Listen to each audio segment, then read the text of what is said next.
I'm Bobby Wood, and I've been in Nashville for 38 years and came from Memphis, and I'm a songwriter, musician, and used to be an artist.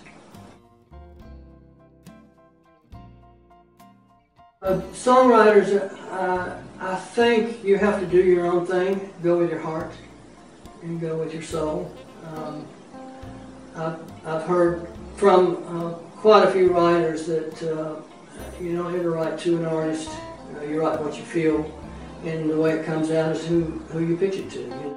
So any writer, I would say, just go for yourself. Don't try to copy anybody. I don't even listen to the radio, because I'm afraid I'm going to get on somebody else. So every new venture is just like it's a new painting. You know, one of our guys said one time we was trying to cut an old Beatles song, and we just went on and on and on. And he said, "I'm convinced that the Mona Lisa don't need touching up." So that's true. That's true. You don't try to. And some of the young guys, you know, worked on all the Garth stuff, and they would come in and try to write, and they were sounding like Garth Brooks. I said, don't. I said, don't do that. I said, pay attention to what he did. He dared to be himself. And what he did was he got the surrounding people around him, including the producer that knew hit songs and knew which ones were good and which ones were not, you know. And I said, you've got different stuff. Different, you know, the guy, you know, I'm sure Alan told him, you know, you can't sound like George Strait, you can't sound like this or that. He said, just go for yourself. Bring me a Garth Brooks. And Sam Phillips had actually told me that early on. I came in and auditioned for him back in the early 60s, I guess, and he said, Bobby, I don't need another Jerry Lee, I already got one. He said, bring me a Bobby Wood. So that's the best advice you can give to anybody. A friend of mine had shown me a picture in her vehicle. He had just finished the Tupelo concert, of which, you know, that was the area we were from, and she showed me a picture. And she'd gone to the concert, and she told me that this guy was going to be great. So we got through recording. I went back out front to the front desk, and his picture was underneath the glass. And I was telling Sam Phillips was the one that engineered our session, and he was congratulating us and saying, you know, you guys sound great and everything. And I didn't know who he was, you know, and he said, well, me, Elvis Presley, and he had like dirty blonde hair and a ruddy face, and he didn't look like his picture at all, and I got all embarrassed. I was about 12. I played on all of his albums, from the first album to the last one he did.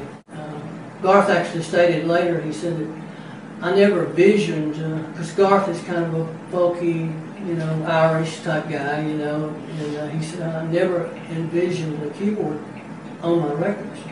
And after the first 2 or 3 albums, he said, now I can't envision working without a keyboard, you know.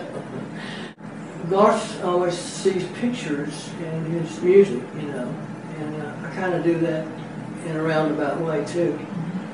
And how the dance came about, there was a demo of a real folky acoustic guitar demo of the dance, you know. And he walked over to the piano and said, Bobby, have you ever seen a movie called Man from Snowy River? I said, actually, I just watched it again a couple of weeks ago. And he said, you remember the scene where the horses are running through the snow in slow motion, and the pebbles and the snow is coming up around the heads of the horses? And I said, yeah, I remember that scene. And he said, with that in mind, give me an intro to the dance. And I said, turn the tape on. It was like,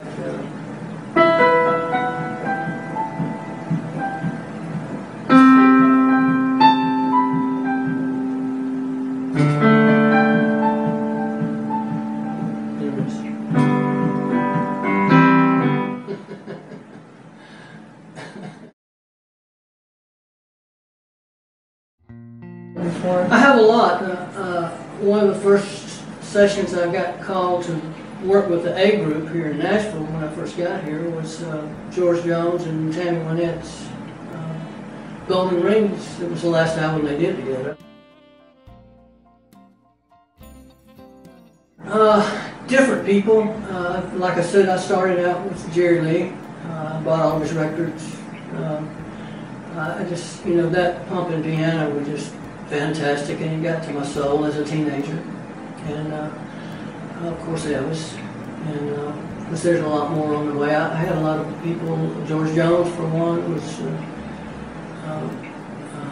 I always loved his soul that he did, you know, everything he did was just really soulful. Different artists along the way, it was, you know, Crystal Gale, from her to Neil Diamond to B.J. Thomas, on and on, you know.